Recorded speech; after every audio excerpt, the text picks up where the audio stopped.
Setiap kita membaca Al-Quran, apabila berjumpa dengan huruf mim sukun, maka perhatikan huruf di depannya ini, perhatikan. Apakah Bapak, Ibu, Saudara semuanya masih belum lancar dalam membaca Al-Quran, kemudian juga belum memahami ilmu tajwid? Mari belajar mengaji Al-Quran bersama kami. Akan kami jelaskan tajwidnya dengan pelan-pelan. Wa akhrijuhum ju. Perhatikan rumus mad tabi'i yang di tengah, yang di kotak nomor 2.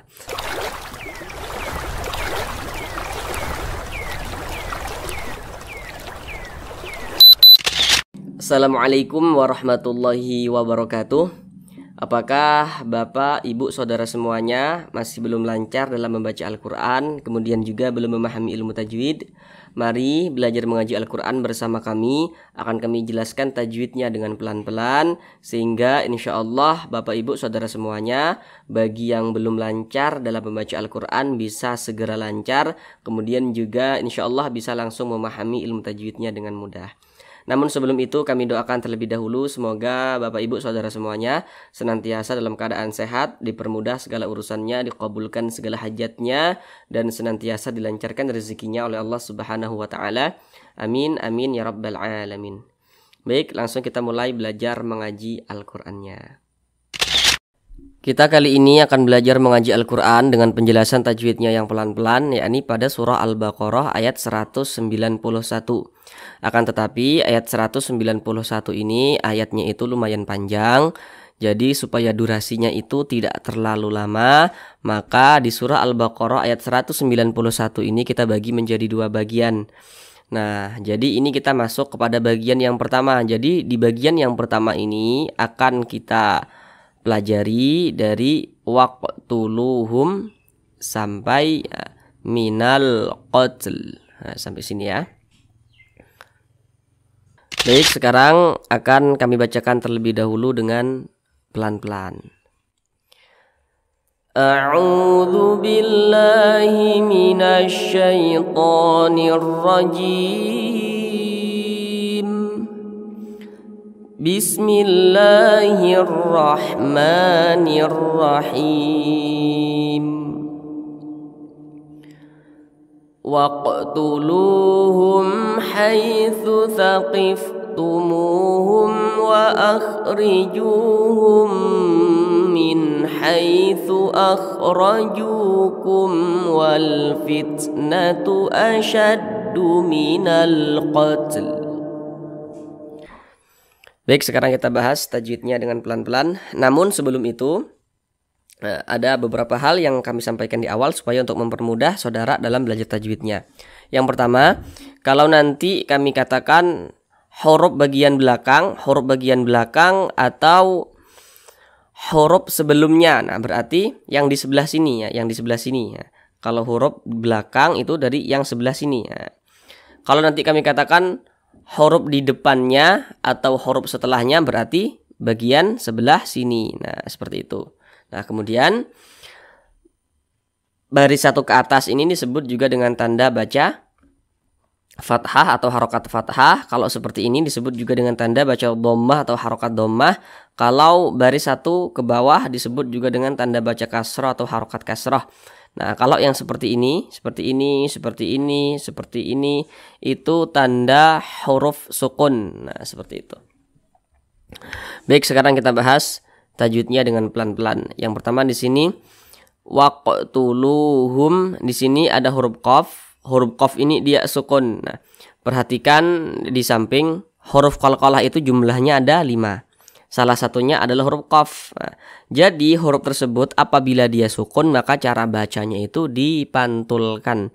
Ini huruf qaf. Nah, kemudian dia nih sukun, nih tanda sukunnya nih. Berarti huruf qaf ini cara bacanya dipantulkan. Mantul seperti itu. Dan ini termasuk kepada qalqalah sugura atau qalqalah kecil. Nah, karena dia berada di tengah bacaan atau berada di tengah kalimat begitu. Mantul seperti itu. Waqtuluhum. Nah, kemudian lu dibaca panjang. Nah, perhatikan rumus mad tabi'i yang di kotak nomor 2 yang di tengah. Jadi kalau kita membaca Al-Quran, apabila berjumpa dengan huruf waw sukun, Ini huruf waw tanda sukun tuh seperti ini. Jadi kalau membaca Al-Quran berjumpa dengan huruf waw sukun, maka perhatikan huruf sebelumnya. Nah, ini waw sukun, huruf sebelumnya di sini kita perhatikan, atau huruf di belakangnya begitu. Huruf di belakang waw sukun itu kita perhatikan. Kalau huruf yang posisinya itu tepat berada di belakang huruf waw sukun, apabila dia memiliki tanda baca dhammah, maka huruf tersebut dibaca panjang. Ini huruf waw sukun. Nah, sebelum huruf waw sukun di sini ada huruf yang memiliki tanda baca dhammah. Nah, maka huruf yang memiliki tanda baca dhammah yang posisinya tepat berada di belakang huruf waw sukun ini dibaca panjang seperti itu. Mad tabi'i panjangnya itu 2 harokat, 1 alif 2 harokat. Nah, untuk lebih mempermudah 2 harokat itu kira-kira 2 ketukan, 1, 2. Akan tetapi ketukannya itu tergantung tempo bacaan kita ya saudara semuanya. Waqtuluhum. Nah, di sini ada huruf mim sukun. Ini huruf mim tanda sukun itu seperti ini. Nah, jadi setiap kita membaca Al-Quran apabila berjumpa dengan huruf mim sukun, maka perhatikan huruf di depannya ini, perhatikan. Nah, ini huruf mim sukun, huruf di depannya perhatikan. Nah, ini huruf mim sukun, perhatikan huruf di depannya, atau huruf setelah huruf setelah mim sukun itu diperhatikan. Ini huruf mim sukun. Nah, setelahnya perhatikan di sini huruf apa begitu. Nah, kita lihat di samping hukum mim sukun itu ada 3. Sekarang fokus yang nomor 3, yang izhar syafawi itu. Jadi kalau ada huruf mim sukun seperti ini, perhatikan huruf di depannya ini. Kalau di depannya sini bukan huruf ba, bukan huruf mim, nah, berarti semua hukumnya namanya izhar syafawi. Ini huruf mim sukun, di depannya huruf ha, bukan huruf ba, bukan huruf mim. Nah, berarti ini hukumnya adalah izhar syafawi. Dibaca jelas, tidak berdengung, jadi dibaca pendek saja.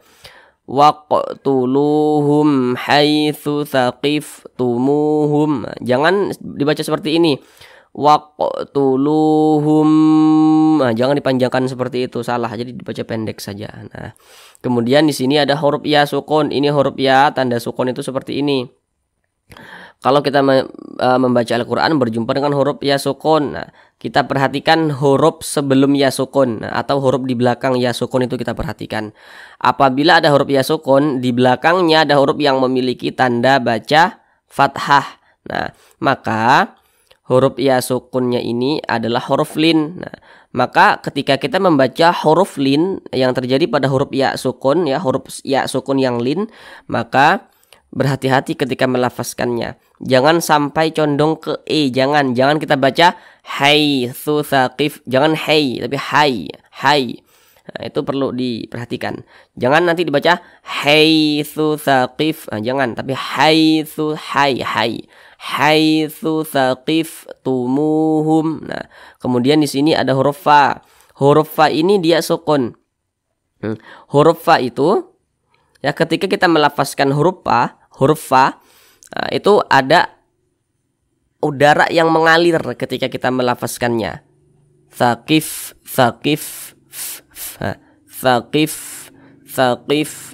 Karena huruf fa itu salah satu huruf yang memiliki sifat hams. Nah, kemudian mu dibaca panjang. Nah, perhatikan lagi rumus mad tabi'i yang di kotak nomor 2 yang di tengah. Kalau kita membaca Al-Quran berjumpa dengan huruf waw sukun, nah, maka perhatikan huruf sebelum waw sukun. Apabila dia memiliki tanda baca dhammah, maka huruf tersebut dibaca panjang. Ini huruf waw sukun, tanda sukun seperti ini. Perhatikan huruf sebelum waw sukun. Nah, di sini sebelum waw sukun hurufnya ini memiliki tanda baca dhammah nih. Nah, huruf mim ini memiliki tanda baca dhammah. Nah, sehingganya huruf mim ini dibaca panjang karena dia memiliki tanda baca dhammah, nah, dan berposisi di belakang huruf waw sukun atau sebelum huruf waw sukun. Nah, begitu. Makanya dibaca panjang. Mad tabi'i panjangnya 2 harokat atau kira-kira 2 ketukan. Thaqiftumuhum. Di sini ada huruf mim sukun lagi. Tadi sudah kami ingatkan di awal, setiap membaca Al-Quran berjumpa dengan huruf mim sukun, perhatikan huruf setelahnya atau huruf di depannya itu perhatikan. Nah, ini huruf mim sukun. Nah, kita perhatikan huruf setelahnya nih ya. Huruf depan ini kita perhatikan. Di sini huruf mim sukun, nah, di depannya ada huruf waw. Nah, kita lihat lagi di samping. Hukum mim sukun ada 3, fokus lagi yang nomor 3. Kalau ada huruf mim sukun, di depan huruf mim sukun itu bukan huruf ba, bukan huruf mim, berarti semua hukumnya namanya izhar syafawi. Nah, ini huruf mim sukun. Setelah huruf mim sukun ada huruf waw, bukan huruf ba, bukan huruf mim di depannya ini. Nah, maka hukumnya berarti ini izhar syafawi. Nah, dibaca jelas, tidak berdengung. Nah, jadi dibaca pendek saja. Waqtuluhum haitsu thaqiftumuhum wa akhrijuhum. Kemudian kemudian di sini ada huruf ra. Huruf ra ini dia memiliki tanda baca kasrah, maka huruf ra dibaca tipis, dibaca tarkik. Wa akhrijuhum. Kemudian ju dibaca panjang. Wa akhrijuhum ju. Perhatikan rumus mad tabi'i yang di tengah, yang di kotak nomor 2. Kalau kita membaca Al-Quran, apabila berjumpa dengan huruf waw sukun, maka perhatikan huruf sebelumnya. Ini huruf waw sukun. Nah, sebelumnya ini perhatikan huruf di sini, huruf yang di belakangnya ini perhatikan. Apabila dia memiliki tanda baca dhammah, maka huruf yang memiliki tanda baca dhammah yang berposisi sebelum huruf waw sukun atau di belakang huruf waw sukun begitu, maka huruf tersebut dibaca panjang. Makanya ju ini dibaca panjang. Wa akhrijuhum mad tabi'i, panjangnya 2 harakat atau kira-kira 2 ketukan. Di sini ada huruf mim sukun berjumpa dengan huruf mim. Nah, perhatikan hukum mim sukun itu ada 3. Sekarang fokus yang di nomor 2. Kalau kita membaca Al-Quran berjumpa dengan huruf mim sukun, nah perhatikan huruf setelahnya. Huruf mim sukun, perhatikan huruf setelahnya atau huruf di depannya itu perhatikan. Nah, perhatikan. Kita lihat di sini huruf mim sukun, di depannya ada huruf mim. Nah, kita lihat hukum mim sukun yang di nomor 2, yang idgham mimi. Nah, jadi kalau ada huruf mim sukun di depannya huruf mim, maka hukumnya adalah idgham mimi. Nah, maka cara bacanya itu didengungkan. Wa akhrijuhum min. Nah, jadi dia masuk ke huruf mim. Jadi mimnya ini ada tapi dianggap tidak ada, langsung melebur ke huruf mim yang di depannya. Didengungkan, kita panjangkan sejenak suaranya, kita tahan. Wa akhrijuhum min haitsu akhrajukum. Di sini ada huruf nun sukun berjumpa dengan huruf ha. Nah, namun sebelum itu perhatikan dulu di samping. Kalau kita membaca Al-Quran, apabila berjumpa dengan huruf nun sukun atau berjumpa dengan salah satu tanda baca tanwin. Tanda baca tanwin itu ada 3 itu. Yang nomor 1 baris 2 di atas fathah tain, yang nomor 2 baris 2 di bawah kasrah tain, dan yang nomor 3 itu namanya dhammah tain. Pokoknya setiap kita membaca Al-Quran berjumpa dengan huruf nun sukun atau berjumpa dengan salah satu tanda baca tanwin, nah, maka perhatikan huruf di depannya atau huruf setelahnya itu perhatikan. Ini huruf nun sukun. Nah, setelahnya itu ada huruf apa di sini kita perhatikan. Nah, huruf di depannya ini kita perhatikan. Nah, di sini nun sukun, di depannya ada huruf ha. Nah, kita lihat di samping huruf ha termasuk salah satu huruf izhar halqi. Nah, huruf-hurufnya itu sambil perlahan dihafal ya saudara semuanya. Maka nun sukun berjumpa dengan huruf ha, hukumnya adalah izhar halqi. Izhar itu dibaca jelas ya, tidak berdengung. Jadi dia dibaca pendek saja. Min haitsu akhrajukum, pendek, jangan dibaca seperti ini. Min haitsu akhrajukum. Nah, itu salah. Jadi dibaca pendek saja. Kemudian di sini ada huruf ya sukun. Sebelum huruf ya sukun ada huruf yang memiliki tanda baca fathah. Nah, maka huruf ya sukunnya ini adalah huruf lin. Nah, maka cara bacanya itu harus hati-hati, jangan sampai condong ke i. Jangan dibaca haitsu akhrajukum, jangan hai pakai a, hai, jangan hai.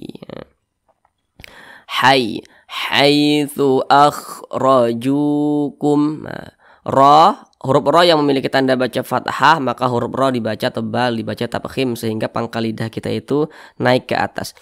Akhrajukum. Ju dibaca panjang. Perhatikan rumus mad tabi'i yang di kotak nomor 2 lagi. Kalau membaca Al-Quran berjumpa dengan huruf waw sukun, maka perhatikan huruf sebelumnya. Kalau sebelum huruf waw sukun ada huruf yang memiliki tanda baca dhammah, maka huruf tersebut dibaca panjang. Ini huruf waw sukun, sebelumnya ada huruf ja. Huruf ja ini memiliki tanda baca dhammah dan berposisi sebelum huruf waw sukun, makanya huruf jan ini dibaca panjang. Mad tabi'i panjangnya 2 harakat atau kira-kira 2 ketukan. Di sini ada huruf mim sukun, di depannya ada huruf waw. Nah, perhatikan lagi, hukum mim sukun itu ada 3. Fokus lagi yang di nomor 3 yang izhar syafawi. Kalau ada huruf mim sukun di depannya sini bukan huruf ba, bukan huruf mim, ya hukumnya izhar syafawi. Ini huruf mim sukun di depannya huruf wa, bukan huruf ba, bukan huruf mim. Berarti ini hukumnya izhar syafawi, dibaca jelas. Jadi dibaca pendek saja, jangan didengungkan. Wa akhrijuhum min haitsu akhrajukum wal fitnah. Kemudian di sini ada alif lam berjumpa dengan huruf fa. Nah, kita lihat setiap kita membaca Al-Qur'an apabila berjumpa dengan alif lam, maka perhatikan huruf di depannya. Ini alif lam. Nah, di depannya sini ada huruf fa. Nah, perhatikan di samping. Huruf fa itu termasuk salah satu huruf qamariyah, maka alif lam berjumpa dengan huruf fa hukumnya adalah alif lam qamariyah. Nah, alif lam qamariyah itu biasa disebut juga dengan izhar qamariyah, karena dia cara membaca huruf lamnya itu diizharkan, huruf lamnya itu dibaca jelas gitu. Wal fitnatu asyaddu minal qatl. Minal qatl. Nah, kemudian huruf fa ketika melafazkannya ada udara yang mengalir, fa, fit. Nah, seperti itu. Kemudian di sini huruf ta. Huruf ta ini salah satu huruf yang memiliki sifat hamas juga, sama dengan huruf fa. Jadi huruf ta ini apabila dia sukun ya, maka ketika melafazkannya itu ada udara yang mengalir, fit. Nah, seperti itu. Ada nya gitu, nah, seperti desisan. Wal fit. Nah, ada udara yang mengalir. Wal fitnatu asyaddu minal qatl. Kemudian di sini ada alif lam berjumpa dengan huruf qaf. Nah, kita lihat di samping huruf qaf termasuk salah satu huruf qamariyah lagi. Pokoknya setiap kita membaca Al-Qur'an apabila berjumpa dengan huruf alif lam, perhatikan huruf di depannya. Ini huruf alif, ini huruf lam, perhatikan huruf di depannya. Huruf qaf itu termasuk huruf qamariyah, maka cara bacanya diizharkan. Alif lam qamariyah atau biasa disebut juga dengan izhar qamariyah. Minal qatl. Di sini yang pertama, di sini ada huruf ta. Huruf ta ini dia sukun. Ketika melafazkannya ada udara yang mengalir. Qat. Nah, begitu. Nah, setelah huruf ta ini dikasih haknya ya, dikasih makhrajnya begitu, kemudian sifat-sifatnya dikasih, nah, baru ditambahin huruf lam. Nah, huruf ta ini tadi salah satu huruf yang memiliki sifat apa? Sifat hamas. Nah, makanya dia berdesis atau ada aliran, ada udara yang mengalir ketika melafazkannya. Minal qat. Nah, baru ditambah l, minal qatl. Minal qatl. Nah, gitu. Minal qatl. Jangan dibaca minal qatli, kita baca minal qatl. Itu ada l-nya, minal qatl. Jangan minal qatli. Kenapa tidak dibaca minal qatli? Huruf lam ini kita berwakaf atau berhenti tepat di huruf lam. Huruf lam tidak dibaca panjang. Sehingganya ketika kita membaca Al-Quran kemudian kita berwakaf atau berhenti tepat di huruf yang tidak dibaca panjang, maka huruf tersebut harus kita sukunkan, harus kita matikan. Ini kita membaca Al-Quran berwakaf atau berhenti tepat di huruf lam. Huruf lam itu tidak dibaca panjang. Makanya ketika kita berwakaf pada huruf lam itu kita sukunkan atau kita matikan. Nah, kemudian di atas sini ada tanda wakaf jim. Ini adalah wakaf jaiz. Nah, jadi kalau menemukan tanda wakaf seperti ini maknanya itu kita ketika membaca Al-Quran boleh berwakaf juga boleh diwasolkan. Nah, jadi terserah kita begitu. Ini wakaf jaiz namanya. Nah, sekarang kita ulang bersama-sama sekali lagi dari awal. Bismillahirrahmanirrahim. Waqtuluhum haitsu thaqaftumuhum wa akhrijuhum min haitsu akhrajukum wal fitnatu asyaddu minal qatl. Sadaqallahul azim.